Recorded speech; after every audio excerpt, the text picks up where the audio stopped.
seenaa maatii tokko argina iddoo kanatti. Maatiin kun maatii Abrahaam. Abrahaam nama Waaqayyoo, nama kakuu, seera uumamaa boqonnaa 12 lakkoofsuma tokkoo kaatanii in argattu waa'ee Abrahaamiin. Abrahaam abbaa saba hundumaati.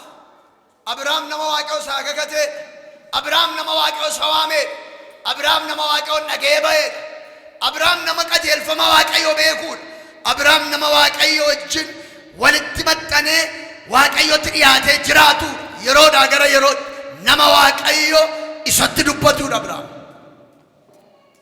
Abrahaami kakuu baatee gaafa Waaqayyo isaaf kakatu biyya abbaa isaa keessaa, qomoo abbaa isaa keessaa, lammii isaa keessaa Waaqayyo Abrahaamin akka jedhee garam biyya si agarsiisutti anaaf adda ba'itiin jedhee nama Waaqayyoof adda ba'ee, firarraa adda ba'ee, lammiirraa adda ba'ee, maatiirraa adda ba'ee gara yaada Waaqayyootti nama deemee.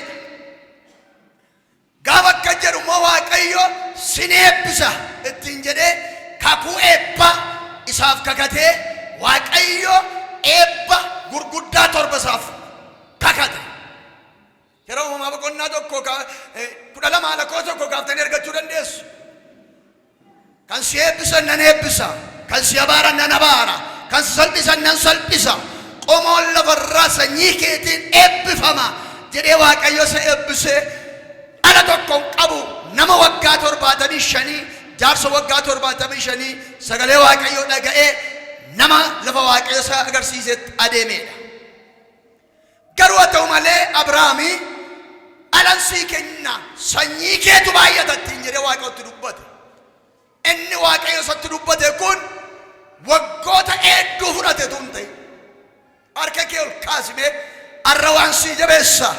Wanti Waaqayyo sitti dubbate akkasan sii godha, sin gargaara, sin dhaalchisa, olan si kaasa, seenaa keen jijjiira. Akka kanatti naftu jedhee Waaqayyo sitti dubbate umuriinsa kan dheerate misraachoo Waaqayyo sitti dubbate duukaa jira. Mekka jira harka keessa raasaati. Warri kakuu qabdan nama hundaan hin jedhu kana. Waaqayyo natti dubbateera. Hin ture malee, ta'uu dide malee, hin bubbule malee. Inni Waaqayyo naan jedhe mana koo keessa jira, sammuu koo keessa jira, laphee koo keessa jira, eegaan jira. Garuu hin ture warri jettan akka jedha inni Waaqayyo naan jedhe hin taa'edhaame. Dabala hin taa'a jedhame warra amantan. Waggaa 5 dura kan sitti dubbate, waggaa 10 dura kan sitti dubbate, waggaa 15 dura kan sitti dubbate, waggaa 20 dura kan sitti dubbate, waggaa 25 dura kan sitti dubbate, waggaa 30 dura kan sitti dubbate. Arra ergaan sii qaba. Waaqayyo natti dubbateera. Isa sitti dubbate Waaqayyo hin godha. Merka walii keessanii qaba akka jedha. Isa sitti dubbate Waaqayyo nan godha jedhaa jiraadha. Raatti akkasaaka. In sodaatiin jedhime inni Waaqayyo dubbateedha. Ammayyuu jiraadha. Situ abdii kutate maleedha. Situ iddoo gadhiise maleedha.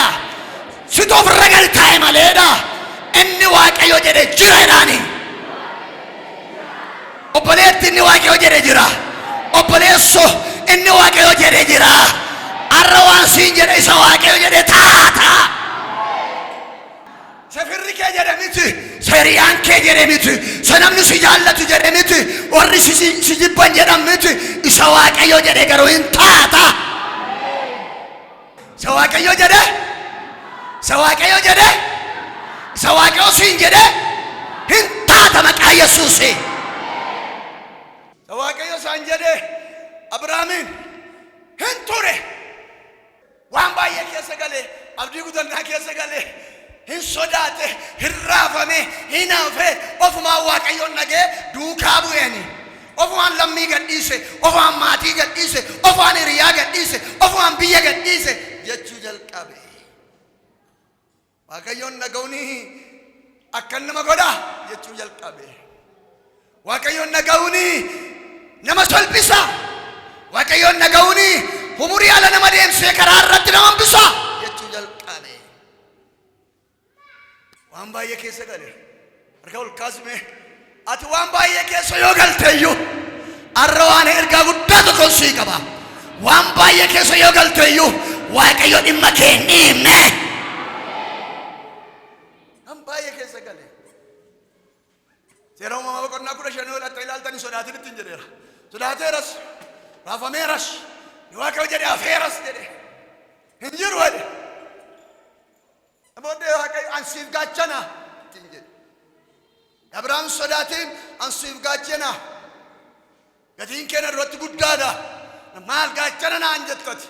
Maal naa godhuuf jettee gaachana naan jetta. Inni jettoo hin taane namni Damaasqoo Eleezer namni jedhamu dhaalaaf taa'eena eeggachaa jira.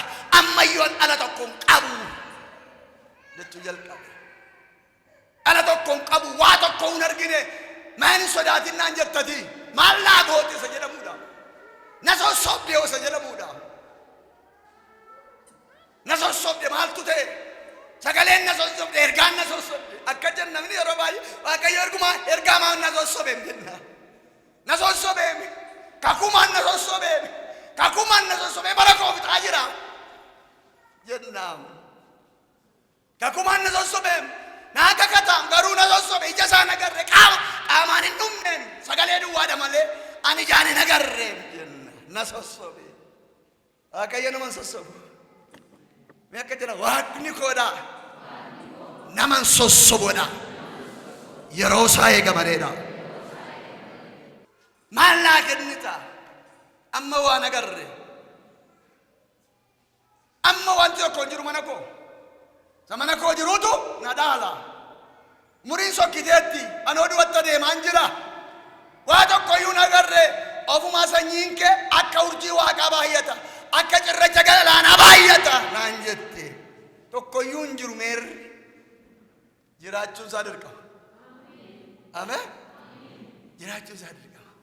Dukana jedhu waan baay'ee keessa darbee boqonnaa 16 rakkoon ta'e mana isaatti iyyuu.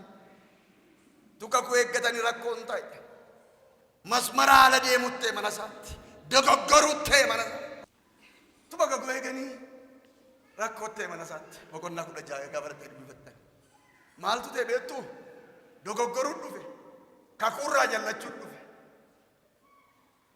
Akka jettee Saaraan gaaf tokko Abrahaamiin waamtee jedha. Abrahaamiin waamtee anaanoo Waaqayyo dhala na dhowwateera kan koo cufee hambiseedha. Ishee mana keenya jirtu garbitti biyya Gibxii kana isee wajjin ciisiitii karaa ishee dhallisiifa dhufu. Abrahaam namni guddaa haadha manaa dhaga'ee dogoggore. Hin dogoggore. Diduu hin dandeenye wanta isheen jette godhe. Kan koo dhumeera. Sichi dhiiseera. Waaqayyo waan koo cufee biraa galeera. Sichi mucaa godhachuun daa'ima godhachuun hin eegamu. Umuriin koo sokkiteetti. Asii achi fagaatteetti naannoo umurii 80 geessetti jaarti. Dhuguma immoo hin eegamu akka namaatti. Harka kee ol kaafta. Isa takka namaatti cuftee biraa galte Waaqayyo har'attan sii dhufa jedha. Akka namaatti cuftee biraa galte hin danda'amu sichoosati jette Waaqayyo akkasiin jedha. Nan danda'a nan dhufa jedha. Hin danda'a Waaqayyo. Harka keessa ol kaasaati Waaqayyo hin danda'a jedhame. Chaka porratia Waaqayyo jedhame. Imma koo kanaadha. Waa'ee koo kanaadha. Waa'ee mana kootiidha. Waa'ee jireenya kootiidha. Hin danda'a jedhame. Hin danda'a Waaqayyo. Waa'ee kee hin danda'a. Waan cufame hin danda'a. Waan dhiiftee biraa galte hin danda'a. Waan hin danda'amu jette Waaqayyo nan danda'a jedha. Waan namni dhiise Waaqayyo hin danda'a. Waan ati dhiiftee biraa galte nan danda'a jedha jedha waanni koo. Waan namni waa'ee kee dhiise Waaqayyo hin danda'a. Lafaa si kaasuu hin danda'a. Waan cufame banuu hin danda'a. Waan ati dhiiftee biraa galteef hin danda'a. Lafa onaa lalisuu hin danda'a. Balbala banee siinis nama gaasii gochuu hin danda'a. Ol si kaasuu hin danda'a. Ayyaanni sirra jiru akka inni waltajjii guddaatti ba'u gochuu hin danda'a. Hin danda'a. Hin danda'a. Amma dhagaan jira. Akka tofirraa haftee nama biraa ta'e geessu akka ta'u waaqayyo kana gochuu hin danda'a. Hin danda'u waaqayyo. Hin danda'u waaqayyo. Mindaan alatti nama hin jiraachisu. Waaqayyo xinnoo kee fuudhee hin baayisu. Harka ol kaafadhu ka. Hin danda'a waaqayyo fuudhin harkaa.